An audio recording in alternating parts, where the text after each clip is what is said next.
Ready to do this thing? Ready? Welcome back to A New Lens, where we explore the stories, ideas, and people who help us see the world differently. Today we're diving into something a little different, but seriously exciting. There's a brand new trading card game on the scene called Magic Swords and Sons. It's a project that's been 2 decades in the making, built with passion, creativity, and an entire universe of strategy behind it.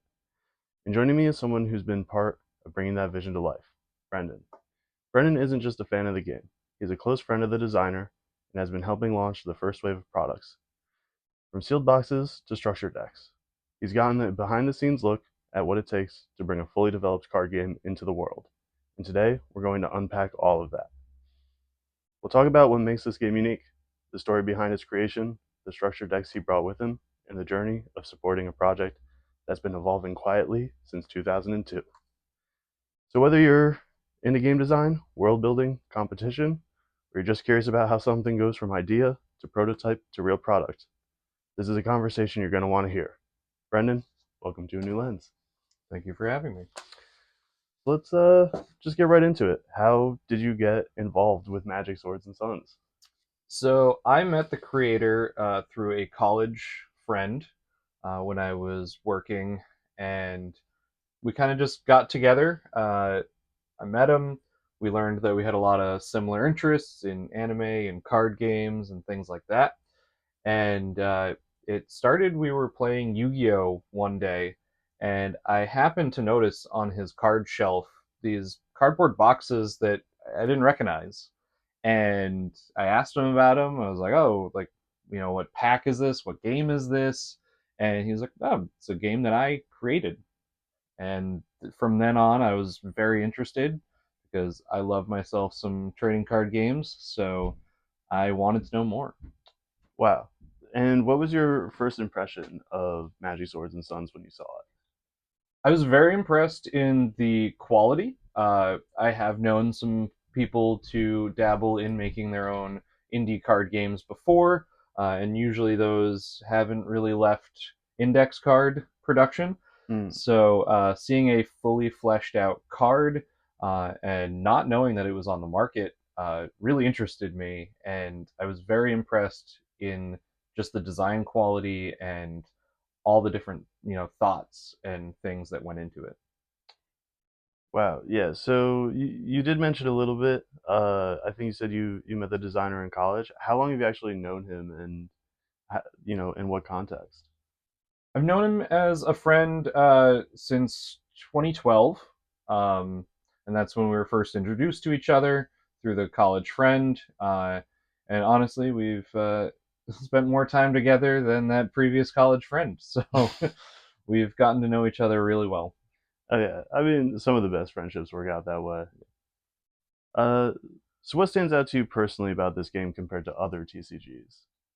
What stands out to me is the customizability of the game.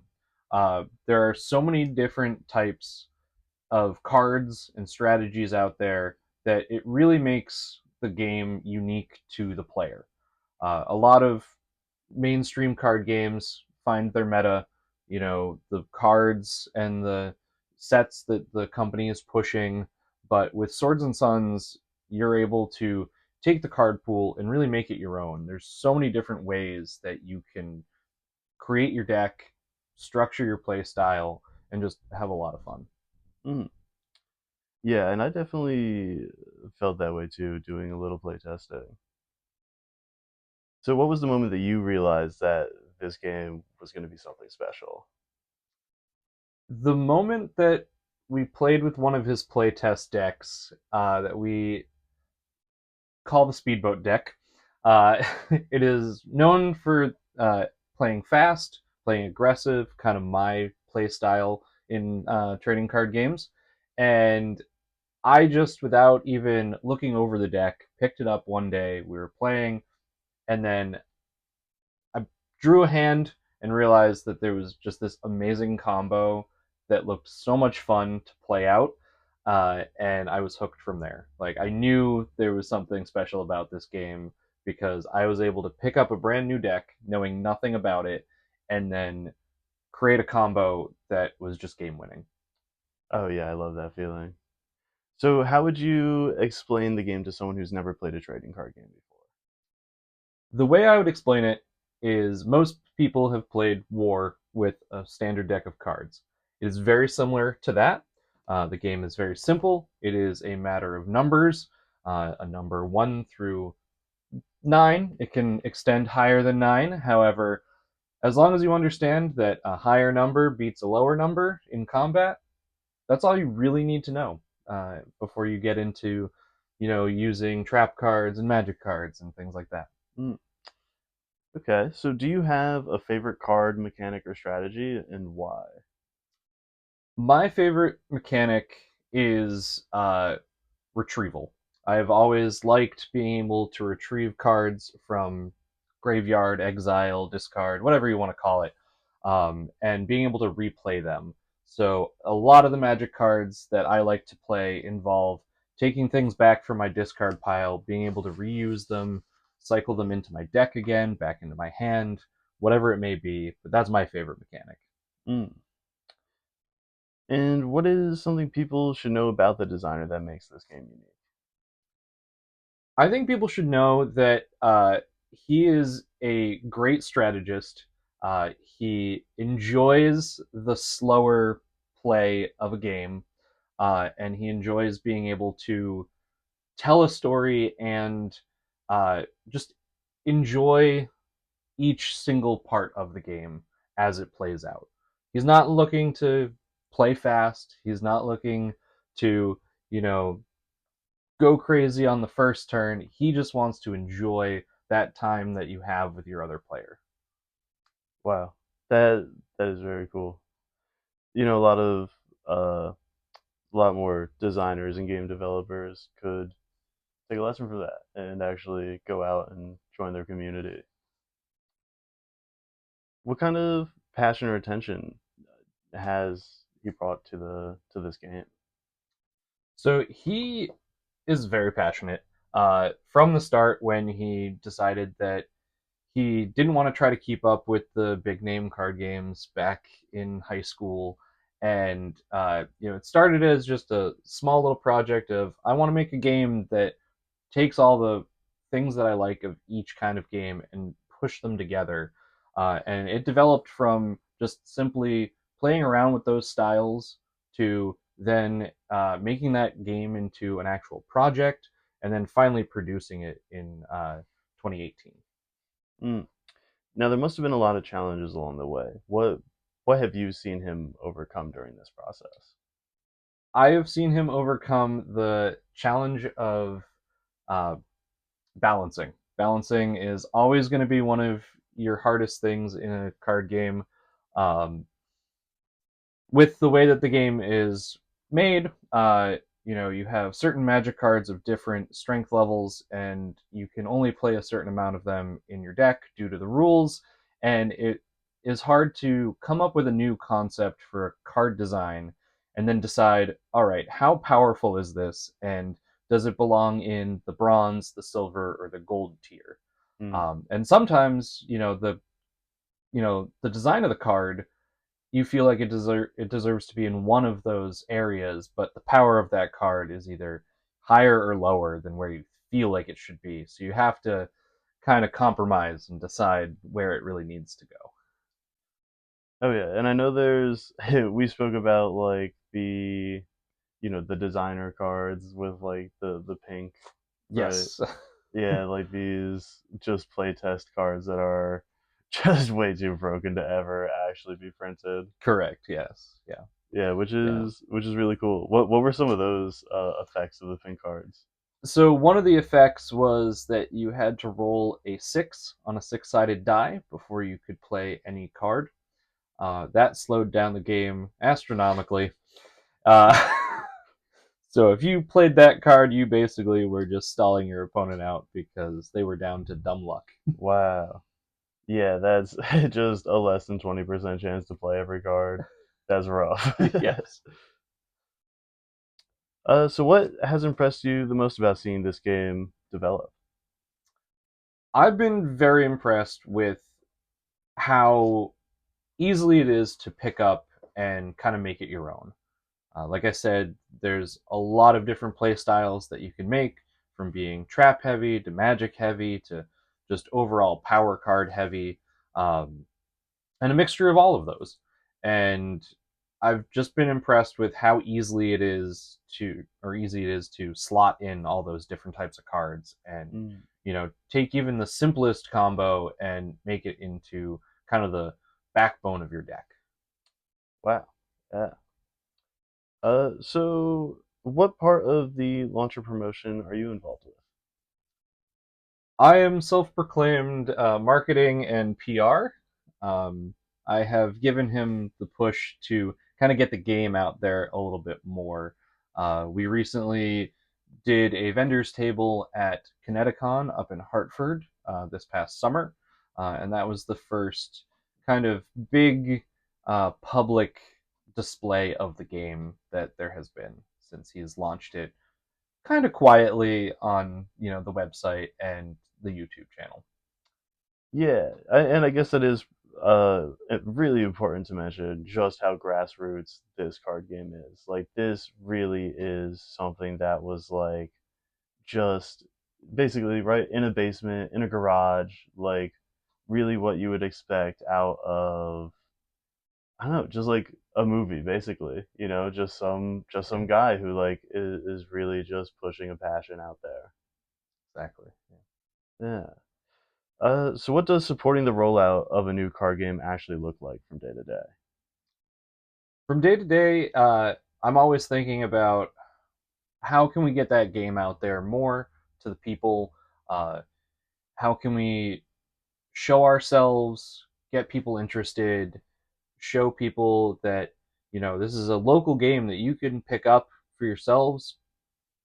Grab a group of friends, each grab a structure deck, start playing on the weekends. Uh, After work, something like that. Just an easy game to get into. So looking to find ways to get the game out there, get find that spark that really gets people interested. Mm. Yeah, I mean it is so easy to pick up. Just I've seen people pick it up literally within like an hour of even not ever having played a card game before. And that's not even with like reading the rules either. It was just having the rules explained to them, and they could just play a full game from start to finish, and even win. Yep. So, what reactions or feedbacks have you seen so far from players and early testers? We got some good reactions at Kineticon this year. We did a playtest session one evening. We had a really nice turnout, and a lot of people, in the card game community are very drawn to new things. They're interested in finding out, new different games and stuff like that. And everyone that sat down was excited to learn more about the game after they played a little bit. A lot of people were asking questions of, oh, how would this combination work, or is there a card that helps me make this card better? And they're just very interested in learning more beyond just the playtest decks that we brought. And a lot of people were already formulating their own ideas and designs for their own decks, not even knowing the full card list. Wow. Just learning the 55 cards that existed in the playtest deck that we gave them. They're thinking, all right, how would I map this out? And, what different ratios would I change to make it Mm. fit my play style? Oh yeah, yeah. You cannot stop card gamers.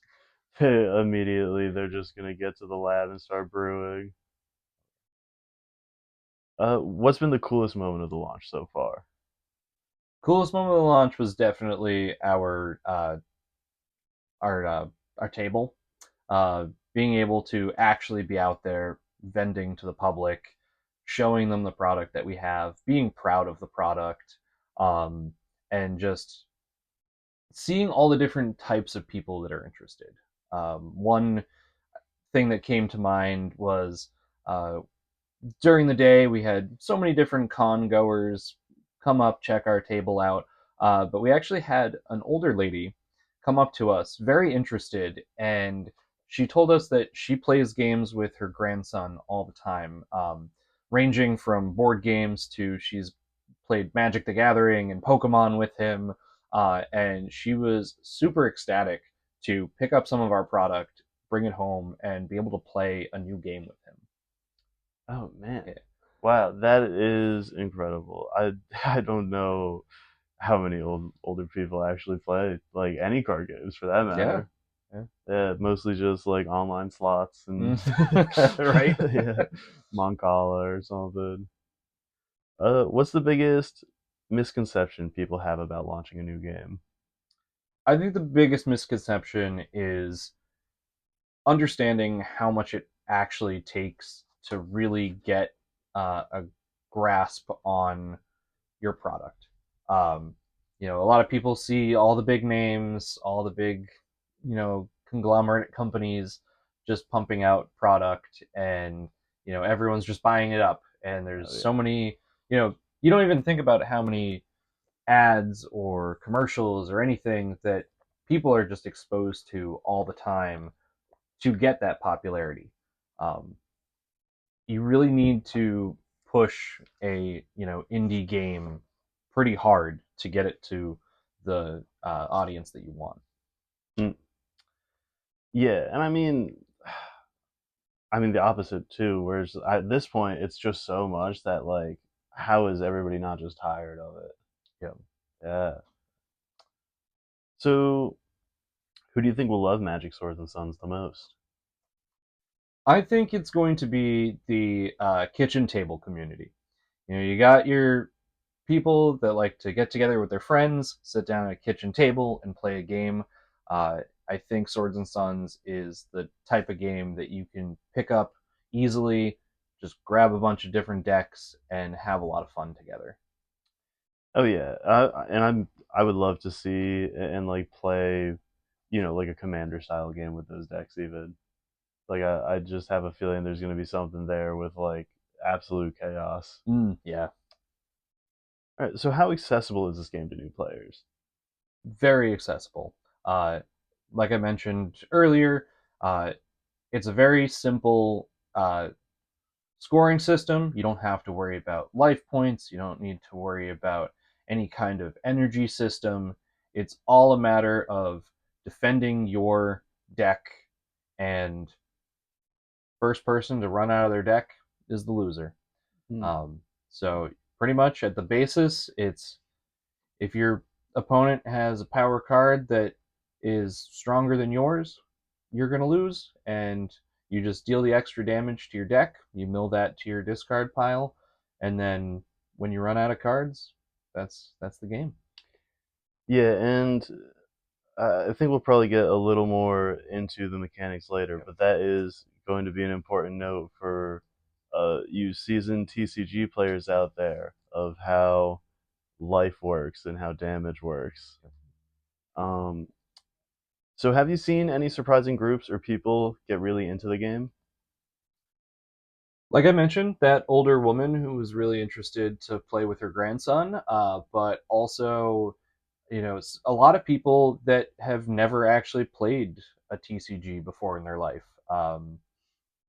We've taught the game to a lot of different people that have never touched a trading card game in their life, and it took less than an hour for them to be playing on their own and with no guidance at all.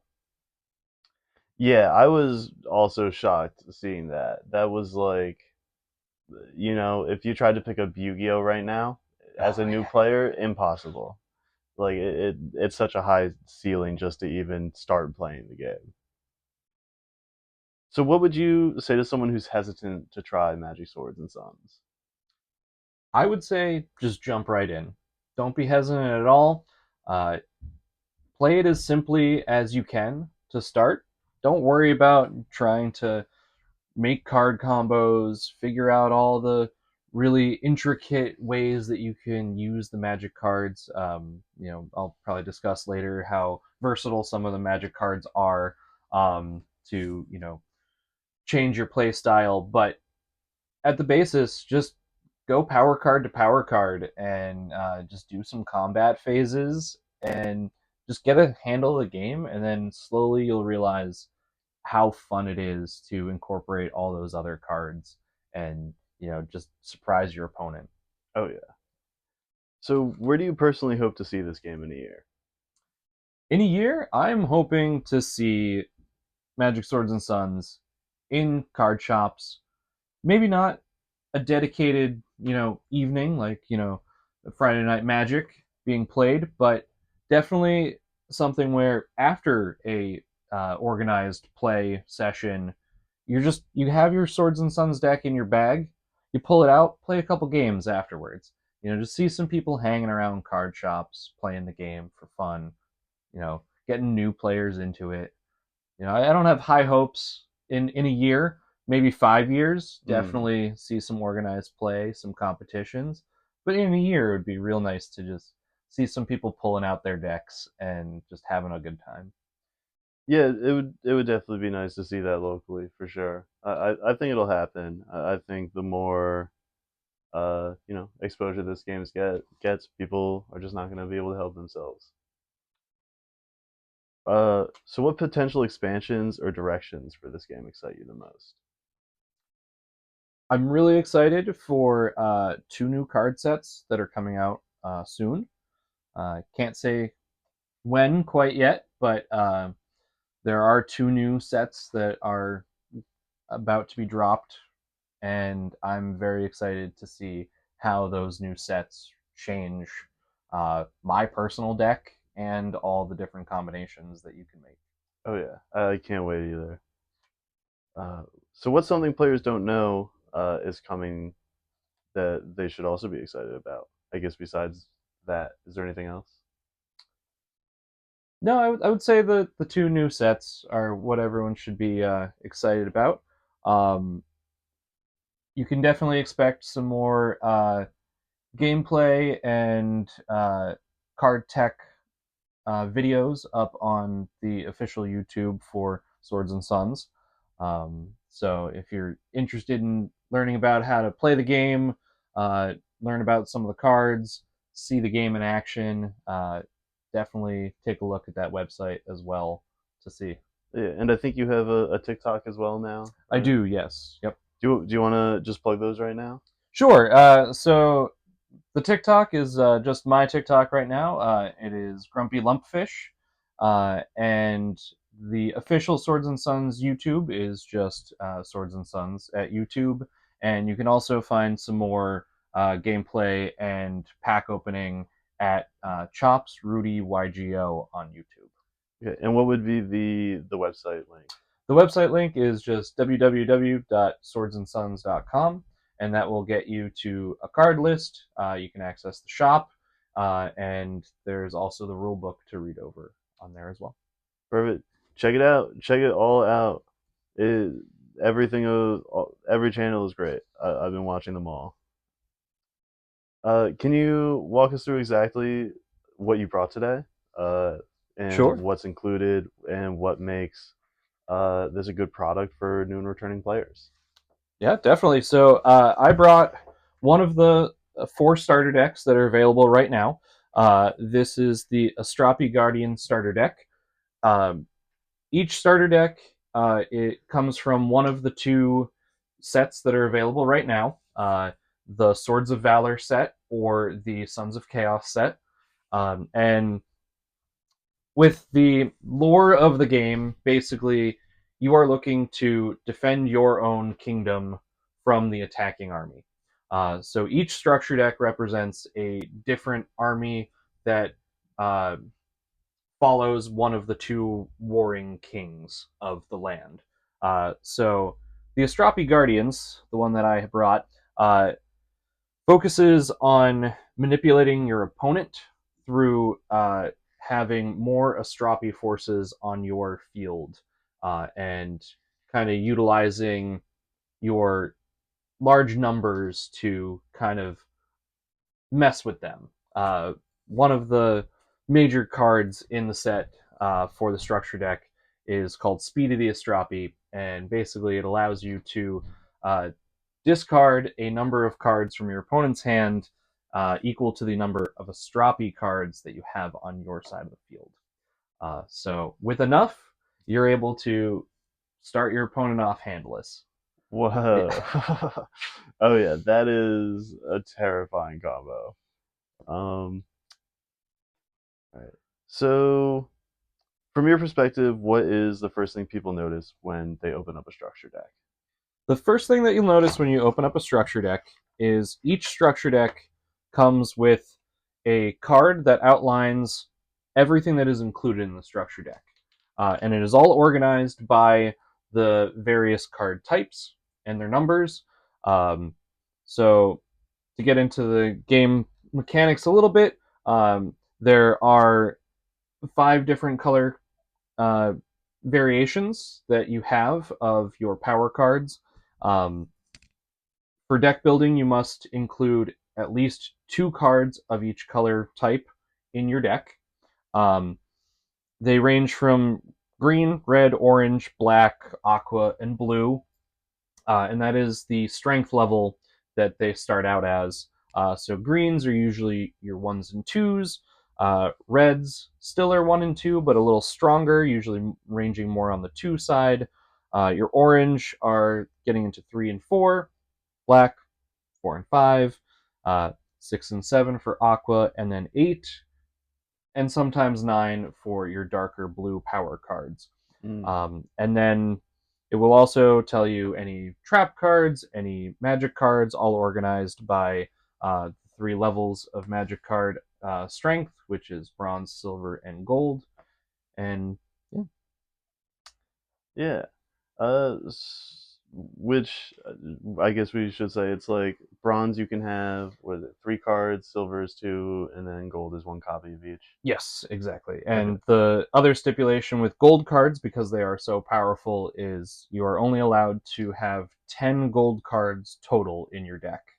Um, you can, as long as you are staying to the copy rule of bronze and silver, you can run as many as you would like. You just have to only have the number of copies available. So Mm, 3 copies of a single bronze card, 2 of a silver card, and then obviously 1 of gold. all right. So, what part of this product do you think adds the most value? The cards, the art, the design, the packaging, or something else? I think what adds the most value is the variation of cards that you get in each structure deck. They are developed to be a play out of the box deck. 100 cards, you're ready to play. But while they do fit a lot of the archetypes that are shown by the different structure decks, you get a lot of cards that have varying effects and are useful even if you were to mash up structure decks. You could take 2 structure decks, put them together, and there's still a lot of synergy that works there. There's a lot of staples available. Anyone that is in the TCG community knows that there are just some certain staple cards that you're going to want to play all the time, and you are given those in these structure decks. So picking up any structure deck, you're not going to go wrong. You're going to get some of those real nice cards that you can play anywhere. Yeah, which is nice. You'll be able to play up a level, which is going to be really good for new players. So how close is what we have right now to the original vision that the designer had years ago? There has been a lot of variation. The game structure has been the same since the beginning, um, but mostly the magic cards and trap cards have been what has changed a little bit. Um, the organization of how many magic cards you can run, power levels on certain cards, things like that have definitely changed through the years, and there are still some cards that we're noticing need to be tweaked a little bit in further iterations. But if you happen to pick them up early, there's nothing telling you that you can't play the original, so you might be able to score an overpowered card. Yeah, pre-errata cards are viable, which is going to be insane. Yep. And for you collectors out there, the long-term investment is just incredible. Yeah. um, So, do some of these other structure decks have their own playstyles and philosophies, and can you walk us through some of those? Yeah, certainly. So, like I mentioned with the Astropi Guardians, it's all about speed and manipulating your opponent through your forces. Um, Another structure deck, Shadow Feeders, a lot of their strategy revolves around stealing power from your opponent and Mm. adding it to your own forces. So, they have a magic card that is called Shadow Drain, which allows you to take the power of one of their power cards and add it to your card. Oh, Yes. The downside is it is sent to the discard pile at the end of the turn, so you're not going to be stealing, a whole bunch of points and keeping a real oh beefy man, yeah. card on the field. But it is pretty bad when you're taking the power from their only power card and adding it to yours. Oh, sure. I mean, would it be even viable to, like, let's say, steal the power and then fuse it with another one of your cards? Yes, it would. Yeah, Yeah. then you just get around the discard. Mm-hmm. Okay, yeah, there you go. OP. OP. Yep. um, if someone was brand new to the game, which structure deck would you recommend to them and why? Good question. I would recommend out of the four, I really have a strong inclination towards the Astropi Guardians. That is my kind of play style. But if I were to pick up a new one myself recently, I would say Gilded Tacticians. Uh, it revolves around finding a lot of cards in your deck. There's a lot of searching potential in that deck. Mm. Like the name suggests, tacticians, they're trying to be tactical. So there's a lot of searching, there's a lot of uh, moving things around from your discard pile back into your deck, onto the field, things like that. I think that would be a real fun one for people to pick up. Gives them a cool mechanic, makes them feel real cool and powerful. Yeah, that's my play style. Just search your whole deck. Thanks. Yeah. uh, are there any structure decks known for having synergy or combos that people might not expect? It's pretty for the first two sets. It's pretty played out. The most synergy you're going to find are from the two different card sets. So um, anything from the Swords of Valor work well together, and then anything from Sons of Chaos work well together. So the Gilded Tacticians and the Astropi Guardians work well, and the Shadow Feeders and the fourth deck work well together as well. Yeah, there you go. Uh, what is your favorite card or interaction inside the structure deck, and why does it stand out to you? My favorite in this structure deck would have to be the Quintuple Obliteration. It is a gold card, and basically it allows you to get rid of 5 cards anywhere in combination from your opponent's field, your opponent's hand, discard pile, or deck. Whoa. Oh man. Wow. Okay. Yeah, that has to be a gold card. Yep. That might even be a pink card. That's crazy. Sometimes it could be. Yep. Yeah. So how much testing and balancing went into these structure decks before release?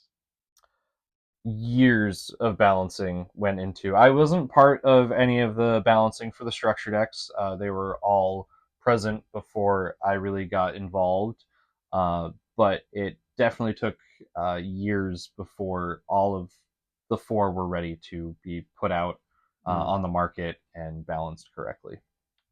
Yeah, and I do have to say, I love the amount of time and effort and care put into it before release because so many people these days just release half baked games. Yeah, So, what do you think players are going to be the most excited about once they get their hands on these decks? I think they're going to be most excited about just how easily the tide can turn in this game. Mm. A lot of modern games right now, especially Yu-Gi-Oh, it feels more like you're just doing a coin toss, and whoever wins the coin toss is the winner.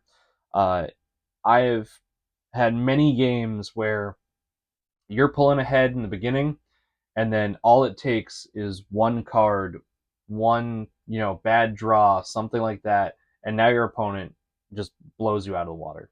Mm. It can come down to the last three cards in your deck to make the difference. Um, it's crazy. I think that's what people will be excited about is you're not just seeing the power level of your opponent and deciding to roll over because oh well they're too powerful for me, I'm never going to win. There's always a chance that they'll get some dead draws, you'll pull out that one combo that you really need that's going to turn the tide, and yeah, it's a lot of fun. Mm. It is. Can you show us like just like one or two cards out of the deck? Let's just show off some. Oh yeah, sure. Yeah. Yeah, pull out some of my favorites. So well, I'll show off our quintuple obliteration first off. So that's always a nice one. Uh, Oh yeah. we've got some even simpler ones, but still very helpful. Anti shield. It is a silver card, so you can run two of them. Uh, Basically allows you to destroy all shields on your opponent's side of the field. Mm. Um, so shields can be one of the biggest things to slow down a game, and it's real nice to be able to kind of just say no to those and just start playing. Yeah. And then another fun one in our bronze section for Magic cards uh, is Shockwave. And this is a nice one to pull out on your opponent when you both have the same level of power card on your side of the field. Say you both have eights. Uh, if you were to attack an eight into an eight, you're both going to be destroyed and sent to the discard pile. But if you play Shockwave after the combat, uh, both players will destroy each other and mill that amount of cards off of their deck. Oh yeah. Okay, so let's talk about that specifically. Sure. The life mechanic, milling from your deck when you take damage. That is something I don't think I've ever seen any other card game even think about doing. Yeah, it's definitely a choice. A lot of other people in the TCG community aren't fans of the mill effect, uh, but I think it's a very cool mechanic for this game, um, especially since one of my favorite play styles is bringing things back from discard. It just feeds my play style. By having to discard things, yeah, you're not pulling it into your hand, but I got cards in my deck that are going to bring that back from the discard, so I'll see it again. But yeah, so the mechanic is you start out with a 100 card deck, and anytime you have a power card clash, you are going to mill the remaining damage from your deck. So if you had, we'll stick with the 8 for example, if you attacked an 8 into a 6, there's 2 points of damage unaccounted for there. So if they don't have any trap cards on their field, that damage will go directly to their deck. So they will discard 2 from the top of their deck. If there is any rollover damage and your opponent has traps on the field, you must attack into a trap when they are present. So if they have one trap, that means you will activate one trap, and then you will have them discard one from the top of their deck. And if they have two traps, the remaining 2 damage will activate both traps. Mm. And also to know, you're not drawing one card per turn. You're Oh, refilling yep. your hand every turn. So Yes. you are like running through this deck. Every turn, including your opponent's turn. So if you play cards on your opponent's turn, which you are allowed to do in this game, uh, you can't play power cards on your opponent's turn unless specified by like a magic or trap card. But you can play magic cards as long as they fit the correct description to be played on your opponent's turn. So you're always going to have 5 cards in your hand. If you play a magic card on your opponent's turn, they end their turn, you're going to draw back up to 5 before the start of your turn. Um, and if you play however many cards during your turn, at the end of your turn, you're refreshing to 5 as well. So there will always be 5 cards in your hand. Which is just so insane. Like right, 5% of your deck every time if you're just using your whole hand every turn. Yep. It just goes so fast, It which is does. great. I mean, it's fantastic. And that's what the shields are for, Yes. and what the traps are for. Um, so what would like a typical opening hand be, and what would like a strong start look like? If you build your deck balanced, I would say a typical opening hand would you would hopefully be looking for at least 2, maybe 3 power cards in your hand. You're allowed to play as many power cards per turn as you would like. Um, you can only attack with 1 power card per turn, but you can play as many as you would like. So, depending on the combination of power cards in your hand, you may want to just put 1 down. You might want to put multiple down. Um, the goal is you want to eventually get to the mechanic of welding, where you will take your power cards and you are able to overlay them and add their numbers together. In basic welding, you will go from the basic power card numbers up to 8. Um, there is no spillover, so it has to equal up to 8. So you got to do a little bit of addition, follow the mathematic rules, but you can make up to an 8. And then after that, you can advance weld, which allows you to stack 8s to then climb higher and higher. So 2 8s make a 9, another one makes a 10, and so on and so forth. And then you'd hopefully want at least a few magic cards in your hand as well, maybe 1 or 2 or a trap. That would be a pretty good setup, is to have 1 or 2 power cards on your field, maybe a trap, and then have a magic card in your hand to use later, whether later in the game, maybe it's a reaction card where your opponent might want to attack and you're able to stop that attack somehow. Hmm. That would be a good opening hand. Okay. Yeah. So what is the most overpowered card in your opinion? Most overpowered. Ooh. Um, in the right circumstances, the most overpowered card I would say right now is called Singular Annihilation, and it does to make it overpowered. You do need to understand your opponent's deck a little bit, but its effect is name 1 card, and your opponent has to discard from their deck or their hand or in their hand uh, every card of that name. Mm. At higher levels, you're looking to run multiples of a lot of different cards. So if your opponent understands that you have, 10 of the same level 8 blue sun, all named the same thing, they can target that and then discard every single one of them from your deck. Oh, So that's pretty powerful.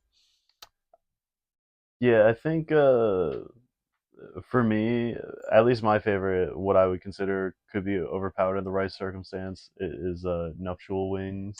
Nuptial Wings is a pretty OP card as well. That one allows you to equip to one of your power cards, and they can attack your opponent directly, ignoring any power cards and traps on their side of the field. Um, if you equip it to an unwelded card, you can't use that card to weld, but you can pick a welded card, so like a 9, a 10, maybe something bigger if you're up there at that point, and then attach nuptial wings, and you could be swinging for 15 damage directly. Yeah, yeah. Get a nice redirect in there too, and Yep. all of a sudden half your deck is gone. Mm-hmm. Mm-hmm. Yep. There's been times where we've been playtesting and used double redirect, which doubles any damage. So we've done 32 points of damage total at one point. Yep. Oh yeah, yeah. So things can turn on a dime, which is very cool. It's good to not see, just win more and that's it. Yeah. Uh, so what is a rule that new players always misunderstand? I think one of the forgotten rules is uh, if you happen to weld beyond or up to a 20, which is difficult but doable, you can actually, instead of attacking with that 20, you can choose to destroy a continuous magic card on the field instead. Mm. So it's basically built in removal if you get to that point. It's kind of just an effect that people forget about. Yeah, it's definitely going to be one of those rare circumstances where it's like, like the 1 in 1,000 times like this situation would happen. It's like, oh yeah, like this is actually my one winning move. Yep. Perfect. Another common one I think people would forget, and it's mostly just because obviously you're thinking more of the damage possibilities uh, than the tactical possibilities. But the silver card redirect, a lot of people will use that on combat damage, which is perfectly fine. That's great. As long as there's a viable target to redirect that attack to, then wonderful. But as long as a magic card doesn't say that it can't be redirected, you can use redirection on a viable magic card. So, Mm. if they were to use something like unwelding, where that's going to take apart your welded card, you can redirect that to make them unweld one of their cards. Yeah, Yeah, which is good to know. yeah. I feel like I definitely forget that a lot for sure. It's more Uh, fun to do it on battle damage. at a casual level, yeah, Yeah, yeah, yeah. absolutely. Um, right, because then you just make two of their monsters crash into each other, and it's like, haha, now I'm free to attack you directly again. Exactly. Yeah. So what's the funniest or craziest playtest moment that you've seen? I would say the funniest would have been either uh, that double redirect for 32 points of damage, or there was a time where there was two attacks that went through completely unguarded for 17 points of damage each. And that was simply because of just the way that the field was set up, and it was kind of crazy that there wasn't even any nuptial wings involved, anything like that. It was just uh, the ability. It was actually against the Shadow Feeders deck, where Matt was able to pull out, take away all of my power, and then just go straight at me for 17. Eh. Yeah. And then another good time was a nice clinch win that I had after getting Singular annihilated.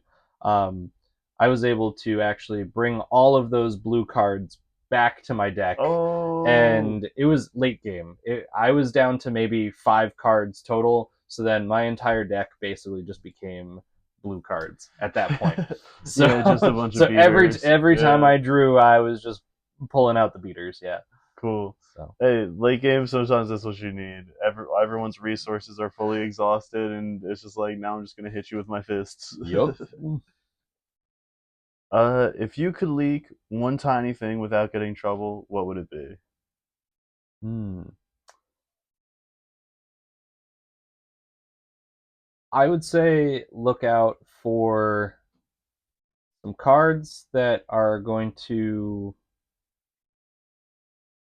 really question how OP they are. There's a few cards in the making that definitely will turn the game on its head a little bit, Ooh, and create definitely maybe not quite a meta yet, but there's some new staples that everyone's gonna be running. I can say that for sure. Oh yeah, I can't wait to see it, and I can't wait to see maybe some small locals popping up and people posting forums about their wins at locals. It's like, I'm in 4-0 with this strategy. Yeah, It's yeah. coming. It's coming for sure. I would love to see some posts online of just crazy combos that people get. Awesome board states, stuff like that. Oh That'd be yeah, real cool to see. yeah. It would be. I mean, it's 20 years in the making, more Yeah, than 20 years in the more than making. 20 years. So everything that's coming is on schedule. uh, so let's start to close it out. What has working on this project taught you? Taught me a lot of social media and marketing skills that I never had before. Mm, I wouldn't consider myself a businessman, but I have definitely started to look into how products are marketed and how to reach certain audiences, and just honestly how much it takes to develop something that's balanced as well. mm. The fact that it is 20 years in the making is shown through the cards. It's not just throwing things out there and hoping to get a product out there. It's definitely well developed and thought through to make sure that the product is as high quality as it can be. Yeah. All right. So our last question: why should someone watching this video check out Magic Swords and Sons right now? Because it's a fun game, and honestly, it takes you away from the hustle and bustle of the highly marketed games. You're not trying to compete with the Joneses. You're able to grab a structure deck, grab a couple booster packs, spice up your deck a little bit, and just play with friends. It's a nice casual game, and I hope to see more people get into it, more people start to strategize, and then, I'd love to just walk into a game shop one day and just see these cards on a table, and just seeing people enjoy the game. Yeah, yeah. I think that is probably the most fulfilling thing for sure. Just like seeing people actually enjoy it. Um, well, that is all the questions I have. Thank you so much for joining me. Thank you so much for showing off this game. Uh, Thank you, Matt, for developing it. Like this is, you've dedicated so much of your life to this product, and I wish it the best success for you. Um, do you want to plug anything one more time? Like maybe just re everything. Yeah, sure. So check out the game, everything you need to know about it, and the access to the shop on swordsandsons.com. You can also find it on the Game Crafter if you are part of that community. It's just under the Swords and Sons page on there. And then check out more videos and stuff on the Swords and Sons YouTube channel, Chops Rudy YGO YouTube, and check out some of my fun little TikToks on Grumpy Lumpfish. All right. This has been a new lens. I'm Wild Will. Go check them out. This is a great game. I'll see you next time.